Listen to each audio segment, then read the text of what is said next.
If you're like me and a type A overachiever, you probably spend a lot of your time looking ahead, solving the next problem, pursuing the next opportunity, planning for tomorrow. But in this, our first Father's Day episode of Dadages, I invite you to join me and take a look back. You know, when I was your age, go ask your mother. I know you don't like it. It builds character. How many times do I have to tell you? I'm not just talking to hear my own voice. Hello, listener, and welcome to Dadages.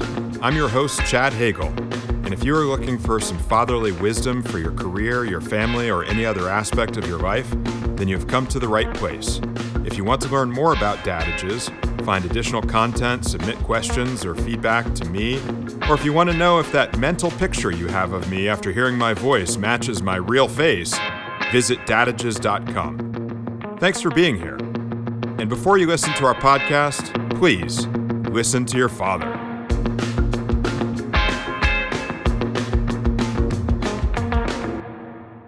Happy Father's Day, friends and family. Whether you are a father or have a father, I think that covers most of us, we invite you to take a few minutes listening to this episode of Dadages and looking back with us. Today's Dadage is this: high achievers and entrepreneurs are wired to look ahead, but sometimes it is just as important to look back. But before we talk about looking back, let's first today talk about the future and the present. As I said, those of us that are pioneering entrepreneurs are wired to look ahead. For me, I believe one of my greatest skills is to be able to see the world in patterns and see the future unfolding as a set of dots being connected, leading down several potential paths. I'm not talking about some sort of far-out Marvel multiverse concept. I'm really just talking about a type of vision that comes from a combination of analytics and intuition. It helps me see patterns, make decisions, and have some sense of possible outcomes. Am I always right? No way. But I'm very often close. However, it's important to note that this instinctive insight and intuition can't come about without significant past experience from which to draw. Whether or not you are consciously thinking about a particular past experience in making a future decision, all of your past experiences and memories are always forming your forward-looking judgment. If you want to understand and evaluate your own intuitive skills, you have to have an awareness of your own past experiences to know how they are shaping your perception and your intuition. So what about being present, living in the here and now? There's so much messaging in our culture today about living in the moment. In fact, that's an awesome song if you don't know it.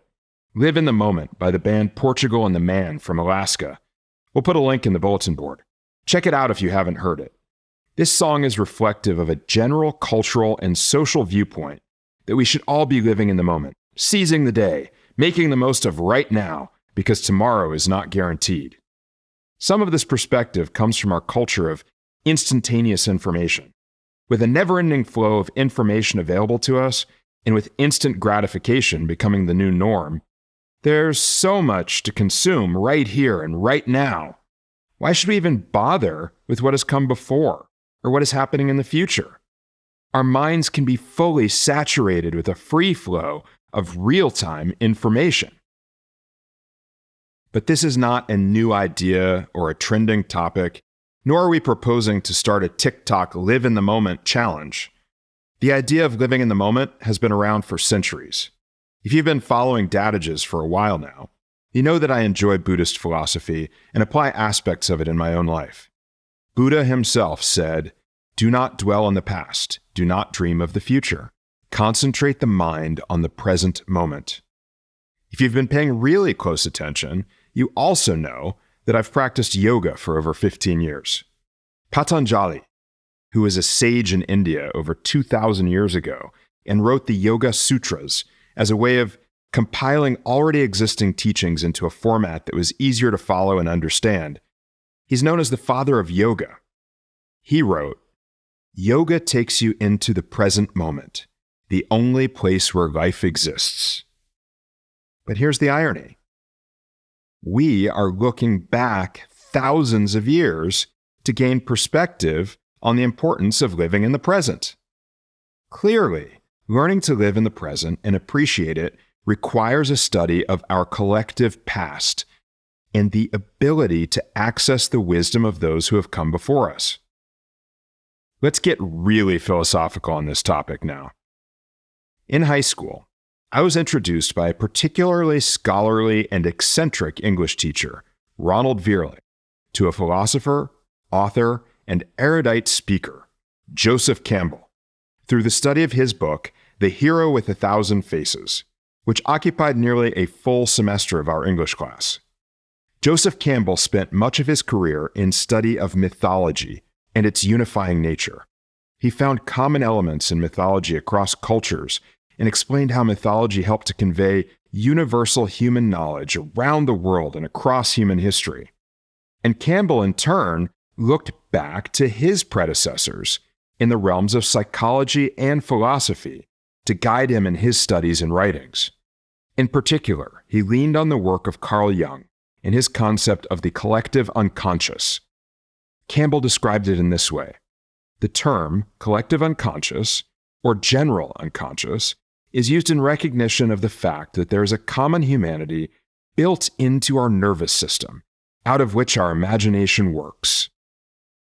And it doesn't stop there. Campbell was also heavily influenced by philosopher Arthur Schopenhauer, who wrote the following: "The experiences and illuminations of childhood and early youth become in later life the types, standards, and patterns of all subsequent knowledge and experience, or as it were, the categories according to which all later things are classified. Not always consciously, however. And so it is that in our childhood years the foundation is laid of our later view of the world, and therewith as well of its superficiality or depth. It will be in later years unfolded and fulfilled, not essentially changed." I find it irrefutable that our past experience shapes our present view of the world and the decisions we make, thereby forming our future. We can't make a choice in our lives that avoids this truth. I've shared with you in the past the theme of one of my favorite movies, Magnolia. We may be through with the past, but the past is not through with us. This is truly an inescapable notion. This is why I think it is so fundamentally important to look back at our past and understand it. So how do we take time to look back? Perhaps the most common way is through therapy. A lot of time spent with a therapist is spent looking back at past experiences, particularly with your family of origin, bringing those experiences to the front of the intellectual mind and examining them to understand the experiences and the impact that they have on your development. Another easy way to revisit the past is by reconnecting with family and friends who participated in common experiences and reliving those experiences together. Are your memories of the experiences the same? Or are there different perspectives from different individuals of the same series of events? Try this, and you might be surprised how differently your friends, parents, or siblings might have experienced the exact same events that you remember completely differently. Mementos are great too. Did you ever keep a diary? Did you write correspondence with a friend or a loved one? Did you take a bunch of pictures? Do you have souvenirs from a great trip or memorabilia from your old high school? Each of these pathways to revisiting past experiences depends upon you having done something in the past in order to give you access to these tools today. We'll talk more about that in a minute. Speaking of Memento, have you seen the movie from the year 2000? We put a link in the bulletin board. Hard to believe this Christopher Nolan masterpiece is nearly a quarter of a century old now. Talk about looking back to the past. And that's what the movie's all about. Without including any spoilers here, I can share that Guy Pearce plays a desperate man wrapped up in a complex murder mystery, and he has no memory, even short-term, and no ability to form new memories. The movie is shot in reverse chronological order to let the audience experience his madness and frustration as he tries to hold on to the past moment by moment, trying to solve a complex mystery surrounding the murder of the woman he loved. It's such an amazing illustration of how lost we truly are without our past. And in a way, Memento captures the challenges we all face when looking to the past. While I've shared some ways to look back that seem simple at face value, it's really not that easy. Part of the challenge is rooted in the fact that human memory is both subjective and fallible.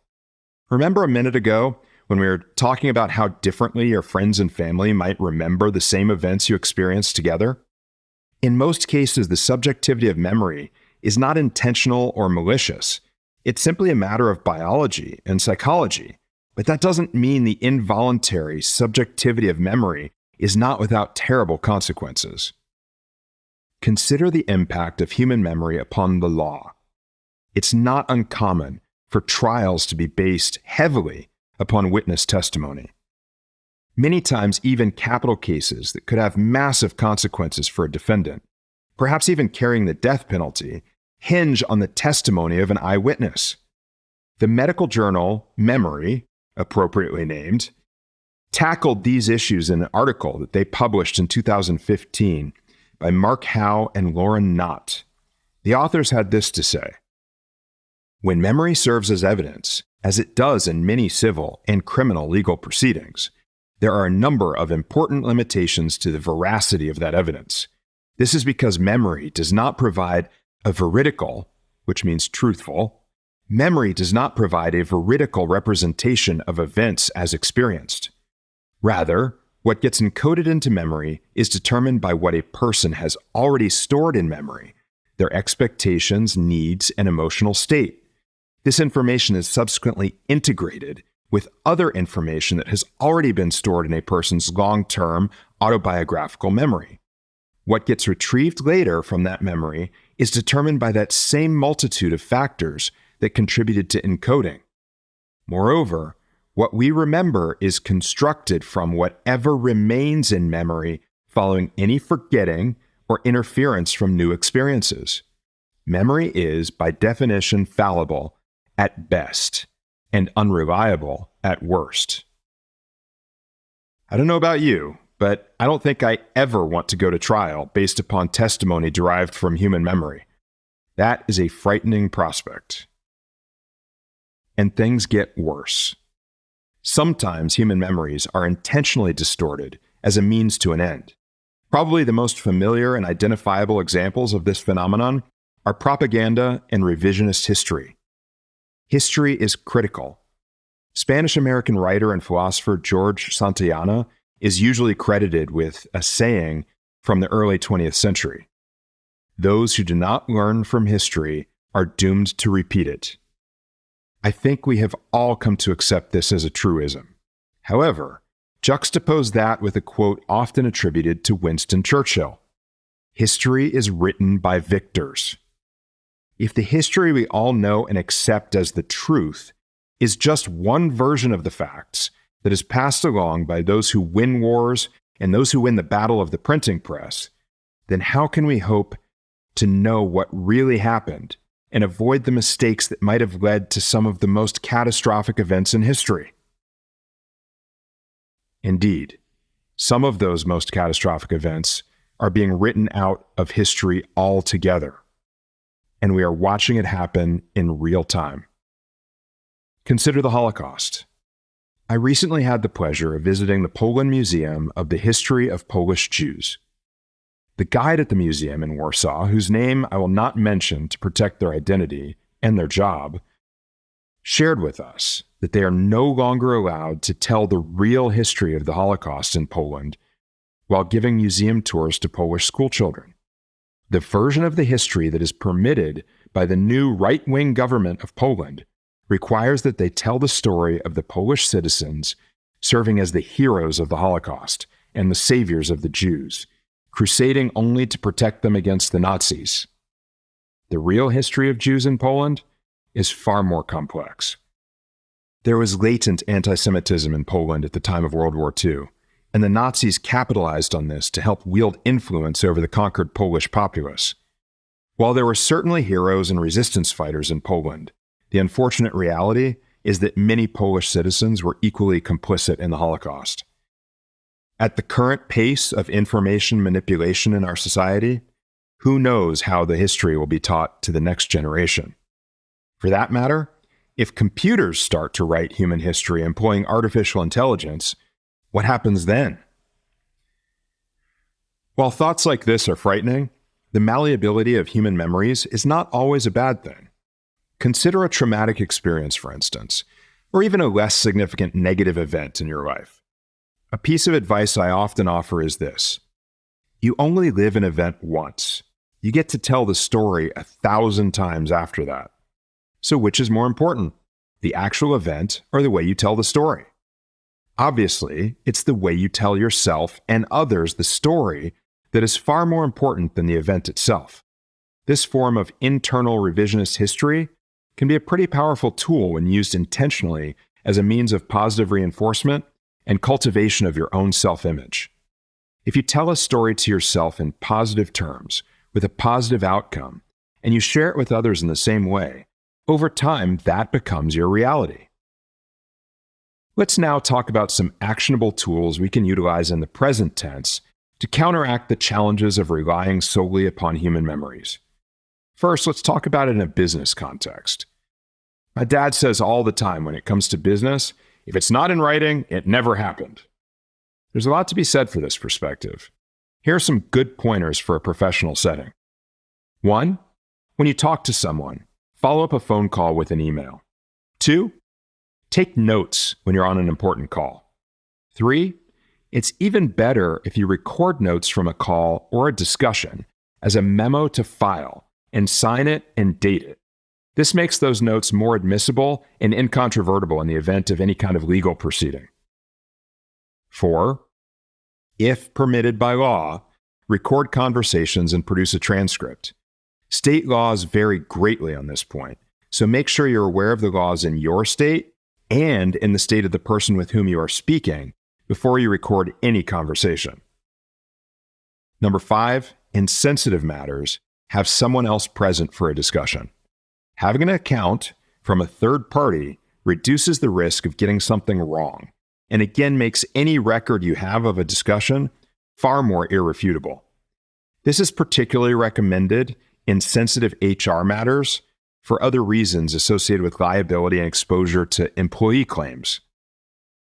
Those are good tools for a work environment, but I doubt you're recording conversations or making memos to file at your birthday party or on your family vacation. So how can we be better masters of our own memory in all aspects of life? Well, as they say, a picture is worth 1,000 words. I'm a very visual person, and I think the majority of memories are stored as pictures.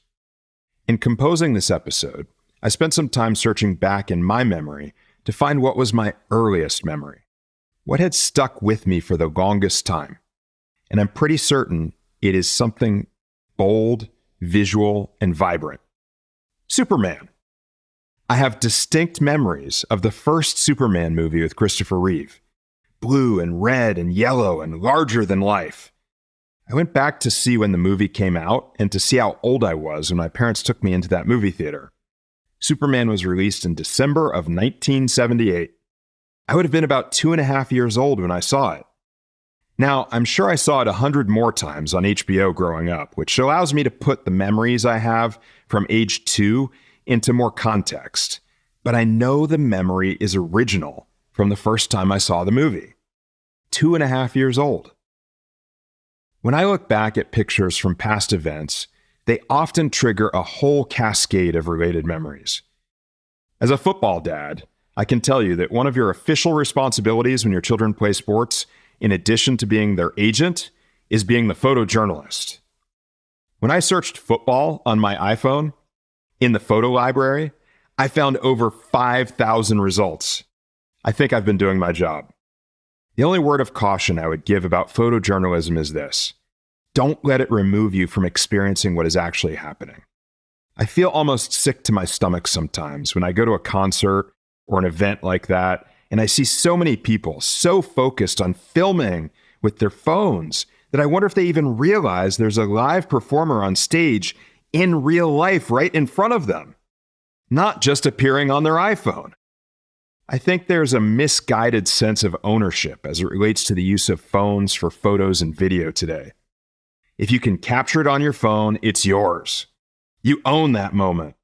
But being so obsessed with this, I think, actually takes you out of the moment and prevents you from really owning the moment through living it, internalizing it, and locking it into your memory. That's how you can truly own a moment. I think what matters just as much, if not more, is what you do with all those photos after the fact. Do they just get locked in your iPhone forever? Or do they go to Instagram to prove to the rest of the world how wonderful your life is? I think there are far better ways to engage with your photos, to bring them to life and to integrate them more into your life, so you can appreciate them more frequently and trigger all of those great memories on a daily basis. In addition to being the designated cameraman, I'm also the family collage artist. I'm always printing photos and making collections to hang on display in our home. I'm up to about 4 or 5 walls in the house that are covered with Chad Hagle photo collage masterworks at this point. I'm also really big about creating photo collage holiday cards. Holiday cards are a big deal for me. Not only do I take several hours designing them each year on Shutterfly, but I also keep adding to the distribution list. The list just keeps growing and growing. Every Christmas season, our home turns into a card factory, churning out now over 600 cards at last count. I almost never take someone off my Christmas list. Once you land there, you're there for life. I picked up these 2 photo documentarian roles from my mother, Anna. She was always the one printing photos and displaying them around the house and sending out Christmas cards every year. I learned to appreciate these activities from her. I've taken them on somewhat as a legacy and a responsibility that I carry on behalf of the Hagle family. But I also truly enjoy it, and I find it therapeutic.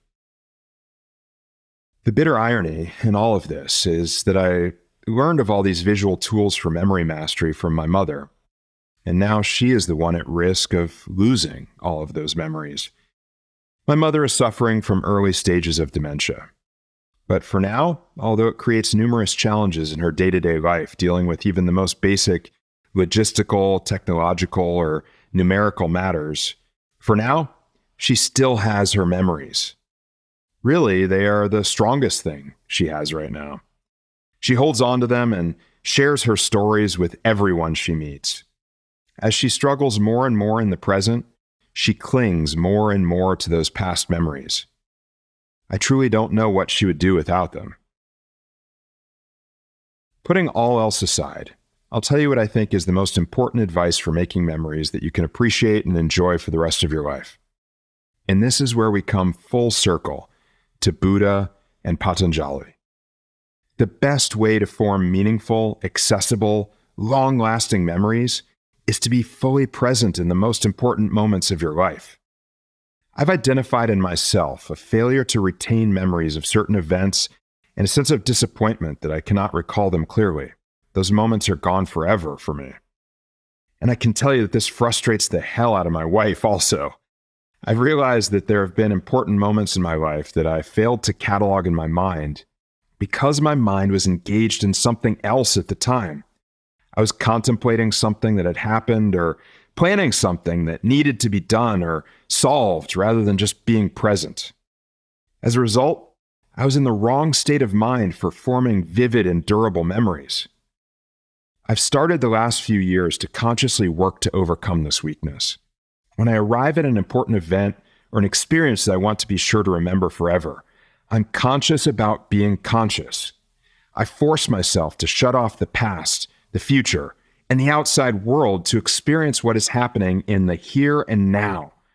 I think about it as if I'm silencing the cell phone of my mind, so I can be truly present in the experience. I did this twice recently.